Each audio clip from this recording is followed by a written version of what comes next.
Subscribe कर लीजिए अपने यूट्यूब चैनल का, जिससे आने वाली बीमारियों से आपको बचा सकें। आज कुछ ऐसी जानकारियां देने वाला हूं आईवी फ्लूइड के बारे में जो आपको शायद ही पता होगी।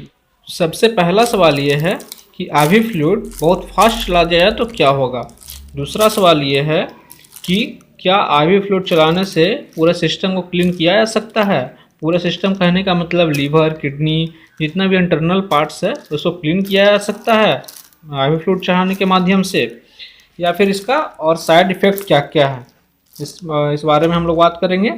और भी कुछ कुछ सवाल हैं, जैसे कुछ कॉमन आईवी फ्लूइड्स के बारे में कि कॉमन आईवी फ्लूइड जो कि कोई मतलब किसी भी प्रॉब्लम में चढ़ा दिया जाए, तो इन सब चीज़ों पे आज हम लोग बात करेंगे। तो सबसे पहले हम लोग बात कर लेते हैं, पहले इसको हम समझा दें, उसके बाद जो है जो भी सवाल है उसको हम जवाब दे देंगे, जिससे आपको आसानी से समझ में आ जाएगी। तो सबसे पहले एनएस है, उसके बाद देखिए मेरे पास डीएनएस है, उसके बाद आरएल है। तो एनएस में जो है सोडियम क्लोराइड होती है और डीएनएस में डेक्सट्रोज और सोडियम होती है। मतलब इसमें सिर्फ नमक की मात्रा होती है, इसमें होती है चीनी और नमक दोनों के साथ। मतलब चीनी और नमक, एक तरह से आप ये समझ लीजिए कि ग्लूकोज हो गया और इसमें नमक का भी मात्रा हो गया, मतलब सोडियम हो गया। ठीक है, ये है आरएल, रिंगर लैक्टेट। मतलब रिंगर लैक्टेट मतलब इसमें क्या है कि बहुत सारा चीज़ इसमें मिला हुआ है।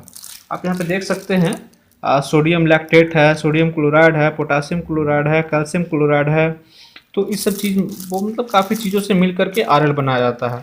और डीएनएस में नॉर्मल सा एक नमक और चीनी का एक तरह से घोल समझ सकते हैं आप। और एनएस में जो है ओनली नमक का घोल है। तो ये जो है इसका इस्तेमाल किसी में करते हैं, जैसे बीपी बहुत ज़्यादा लो है वैसा कंडीशन में आप इसको चढ़ा सकते हैं, या फिर किसी का घाव का ड्रेसिंग करना है वैसे कंडीशन में भी इसका यूज कर सकते हैं, या फिर कोई बर्न वाले हैं, कोई जला हुआ पेशेंट है उसको साफ करने में भी इसका इस्तेमाल कर सकते हैं। पेट में घाव हो गया हो, अल्सर है, पेट का ऑपरेशन हो रहा है, इसमें धोने का ज़रूरत है पेट को, तो ऐसा कंडीशन में एनएस से ही धोया जाता है। और भी मेडिकल यूज में किसी भी तरह का उसको साफ करने का काम किया जाता है, जो कि जनरल स्लाइन से, मतलब जनरल और किसी स्लाइन से नहीं कर करके एनएस से ही किया जाता है। और डीएनएस जो है वो अगर मान लीजिए उसको शुगर भी लो है, बीपी भी लो है, और जो है उसको एनर्जी भी बहुत कम महसूस हो रहा है, तो ऐसा कंडीशन में डीएनएस चढ़ाया जाता है।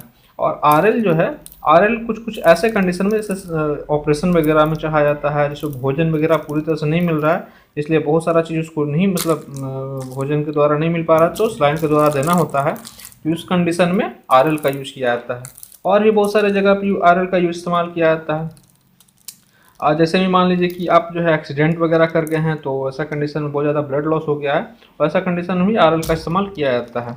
तो अब हम लोग बात करते हैं, अब जो क्वेश्चन है उस पर बात कर लेते हैं। तो आईवी फ्लूइड जो है बहुत फास्ट चढ़ा दिया जाए तो क्या होगा। तो आईवी फ्लूइड अगर फास्ट चढ़ाएंगे तो पेशेंट को रायगर हो सकता है, पेशेंट को ठंडा मतलब लगने लग सकता है।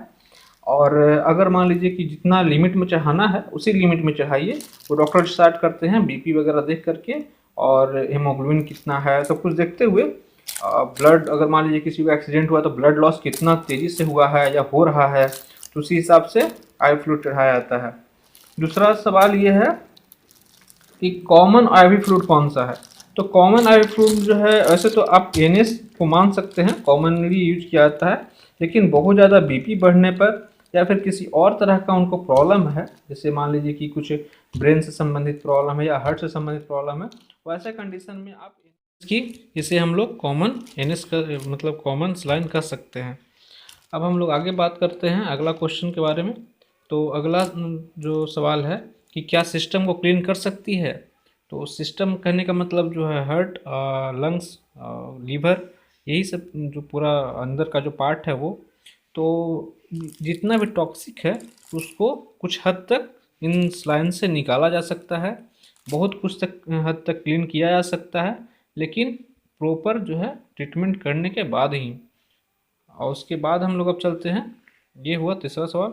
अगला सवाल में हम लोग बात करेंगे कि साइड इफ़ेक्ट, इसका साइड इफ़ेक्ट क्या क्या हो सकता है। तो साइड इफ़ेक्ट में आपको हाई ब्लड प्रेशर हो सकता है, हार्ट फेलियर वगैरह हो सकता है, किडनी डैमेज हो सकता है आपका, और इलेक्ट्रोलाइट नॉर्मेलिटी हो सकता है, मतलब इलेक्ट्रोलाइट का जो है ज़्यादा या कमी मतलब हो सकता है, मतलब ज़्यादा बढ़ भी सकता है इलेक्ट्रोलाइट, अब नॉर्मेलिटी मतलब बढ़ घट सकता है, और फ्लूइड रिटेंशन हो सकती है।